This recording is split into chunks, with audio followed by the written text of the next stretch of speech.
Shanta Ghokhle, who kindly accepted to deliver this lecture, and she chose as the theme truth of theatre, in theatre. We are here to listen to Shanta Ghokhle, who is a very respected person who has been in the field of performing arts and particularly theatre for a long time. So here is Shanta Ghokhle with Truth in Theatre. Truth, as Ashokji said, is not absolute. And it has, truth in the arts has something else which doesn't apply to truth elsewhere. And I'm going to begin by quoting Pablo Picasso. He said, "We all know that art is not truth. Art is a lie that makes us realize truth. At least the truth that is given to us to understand. The artist must know the manner whereby to convince others of the truthfulness of his lies." Manner, a word that is more important to theatre than to any other art.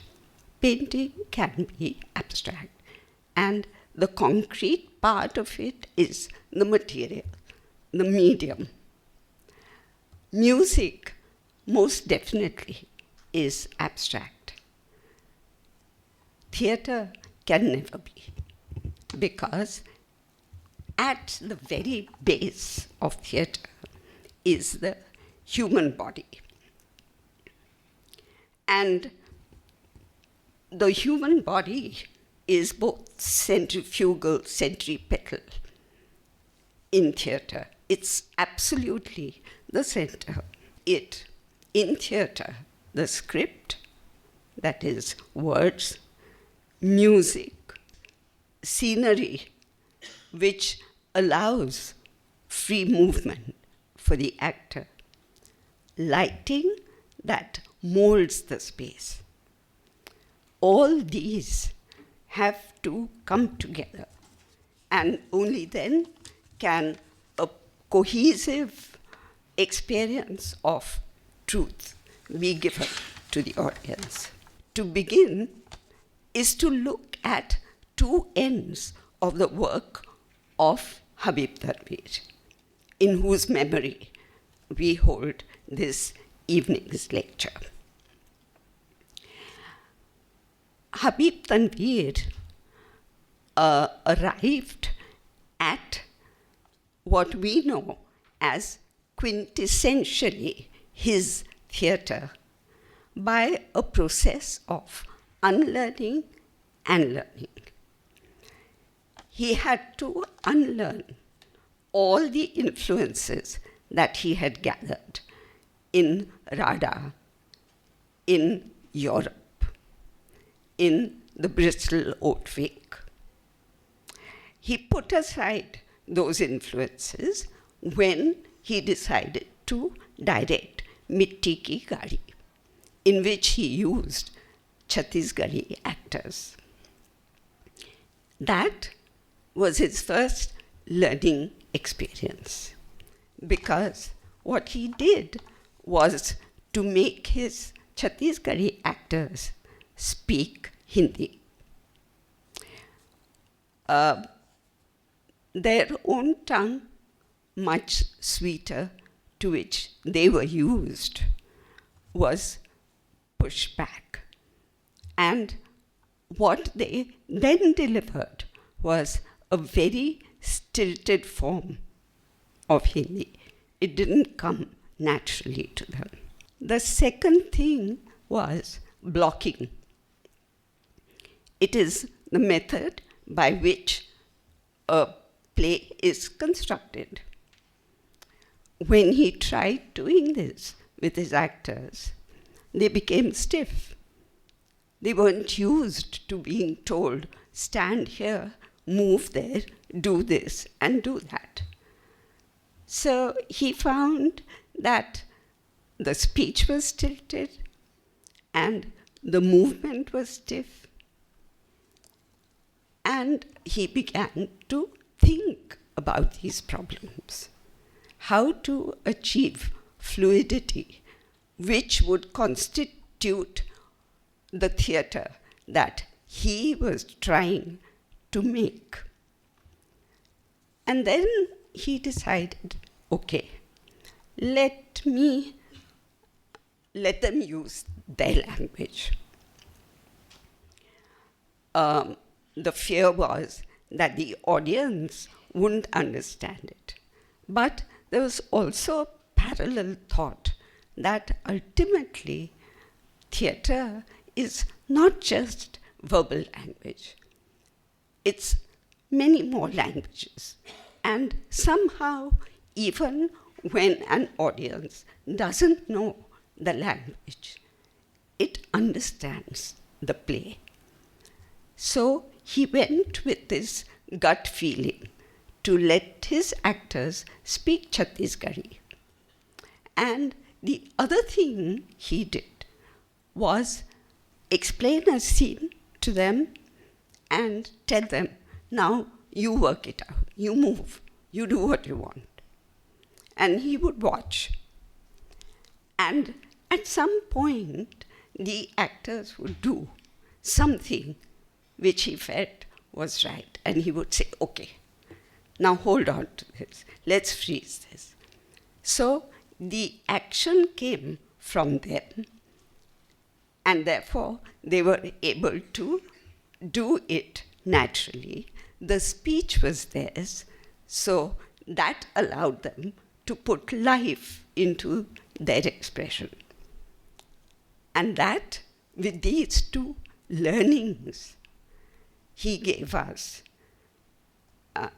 Mera Gaon Sasural, Mor Naam Damad, the first, and Charan Das Chor, the two classics of the 70s.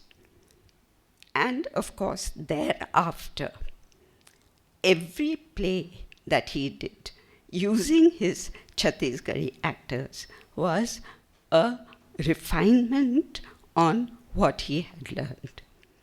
And when you watched Habib Saab's plays, you just felt there's something completely genuine happening here. Completely genuine. Very seldom do you hear a false note.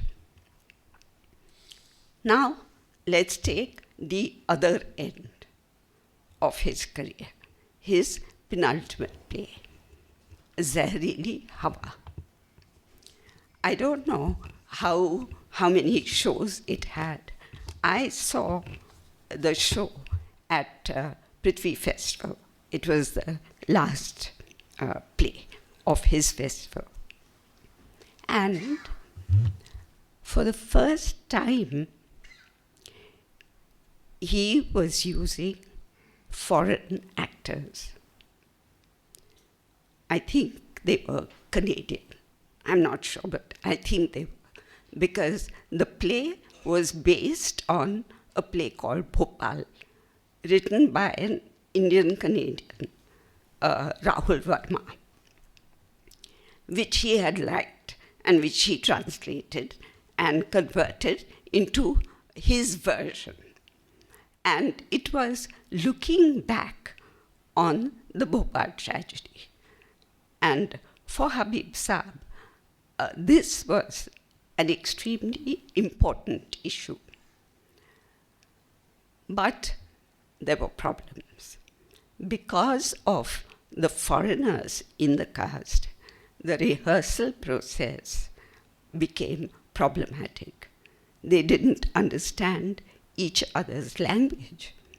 And one of the most important things in theatre is that people should naturally interact with each other.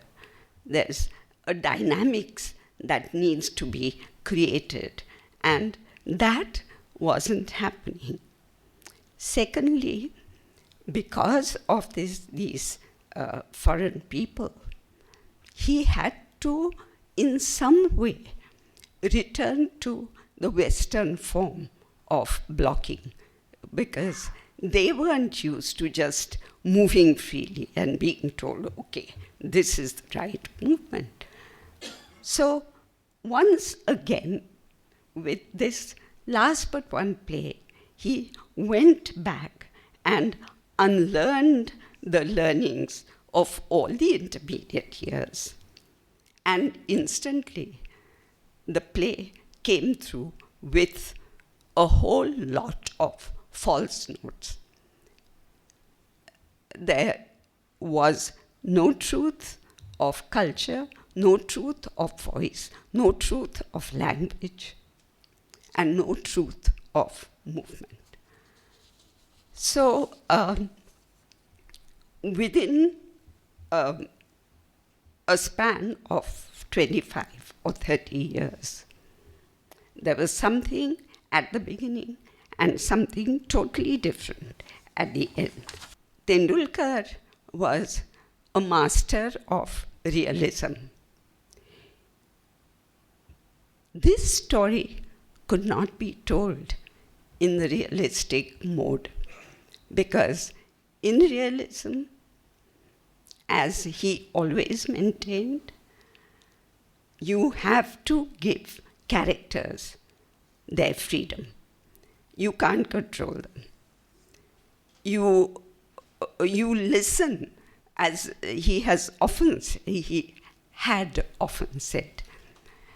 Once the character is there, he's got a voice, he's got a style, he's got his own body language. You have to give him the freedom to express through these things. You can't interfere too much.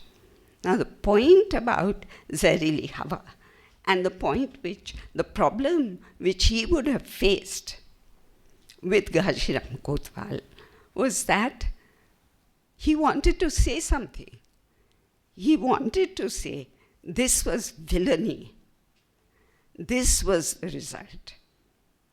So, if you are so sure at the beginning of what you're going to say, then there's no possibility of freedom to characters. Which is why he was worrying about form.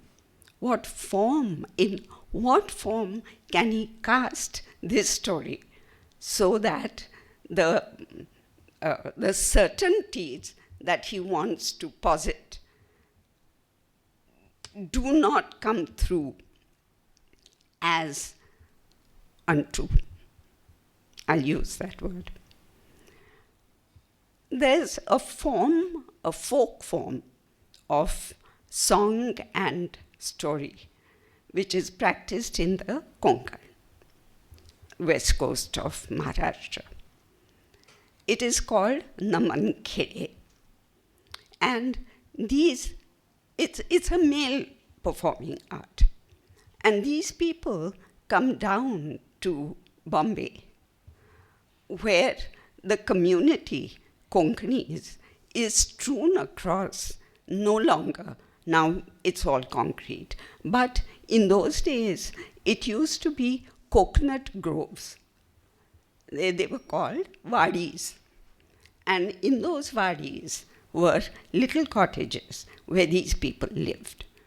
And the groups from the Konkan would come down and go from wadi to wadi, performing Naman Khede. Tendulkar had seen this form very often, but with the Ghashiram story in mind, for the first time he thought, there's something here, I have to stop and watch. And he watched. And what he saw was a line of men in frock coats, swaying, singing their traditional songs. And every few minutes, one of the people from the line would step forward, play his part, and go back into the line. This is the basic form of Ghashiram Kotwal as he wrote it. Having found this form, he also found music. Never before had Tendulkar used songs in his plays. They were all realistic, and therefore there were no songs. Naman Khe, the form itself is a musical form. So automatically, when he was thinking of Ghashiram, it wasn't, the form came complete with the choreography and the songs. He wrote these songs. They're songs that are full of irony.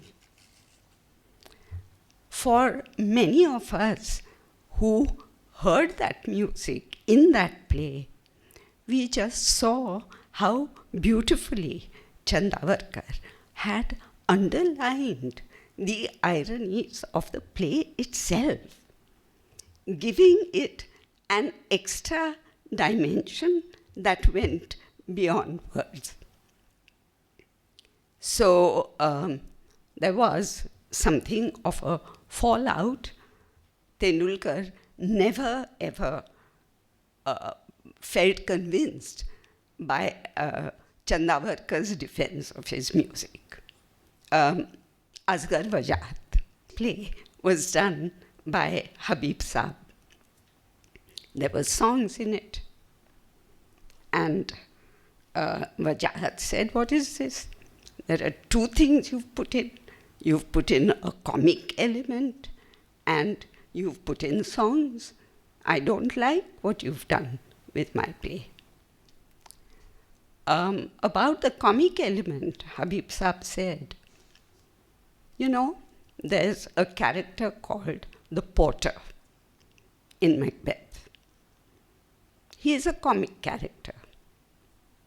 But what he is saying is not by any means destroying the seriousness of that play, because what he is saying is actually a portent of the events that are coming.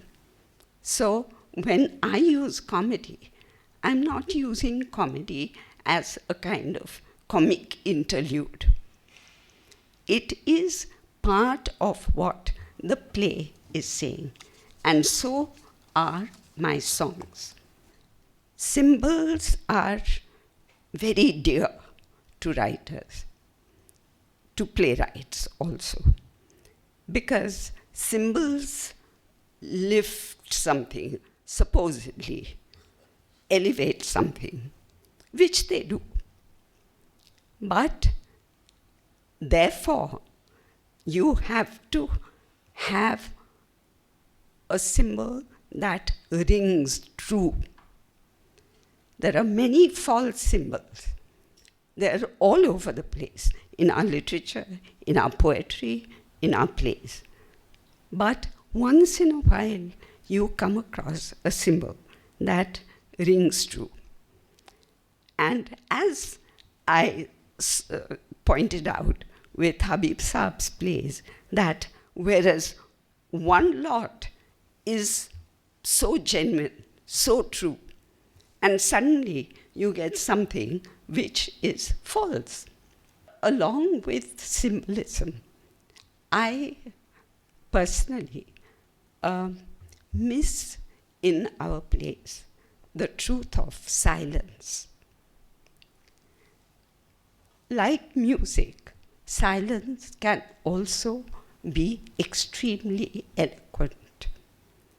In painting, we have negative space surrounding the main image. And because that space is there, that image gets a lift. So silence is very important. Directors, by and large, are scared of silence. Silence on the stage, they feel, means that the audience will become restless. The audience wants noise, wants action, things to happen all the time. So nobody dares to use silence. Therefore, in this context, anybody who saw Shankar Vishveshwaran's play, The Water Station, it's a Japanese play, which is wordless. It's a 2-hour play, and not a word is said. There are characters who walk. They walk very musically, and they have mask-like expressions which speak of all the emotions of human beings. There's fear, terror, there's love, compassion. All of these things are present, and you sense them without a word being said. This is an extremely daring piece of theatre. Theatre, as I said at the beginning, is body, a body in action. But it's not a body acting in limbo. It is a body in action before a spectator. Prabhakar Barve, the late artist, he has written a collection of essays called Kora Canvas. And the first essay, he talks about his creative process. And he says that a whole lot of ideas collect in an artist's mind between one work and the next. He's been thinking, oh, I think this image I can do, or this I can do. And it's all accumulated in his mind. And there is the Kora canvas before him. And nothing will come there because the creative mind is a clutter. So, he says, the first thing to do for anything fresh and new to happen is to unclutter your mind. And then I will be in a position to receive what's going to happen on the screen. There are all these different kinds of truths. Just one is left for me to talk about, and that is how a play ends. And that has to do, again, with the relationship that a director has with a script written by the playwright. Kamla is a very powerful Tendulkar play. The core of it is how an urban woman comes to understand what it is to be a second-class or a third-class citizen through the story of a rural woman who has been bought. Keval said, this wasn't the point towards which Tendulkar was actually working, but he simply didn't have the guts. I have. So I shall give it an ending without in any way changing a single word. I will make it what it should have been. So his Sarita looks at her husband lying on the sofa, sozzled, and walks upstairs. No untying of shoes.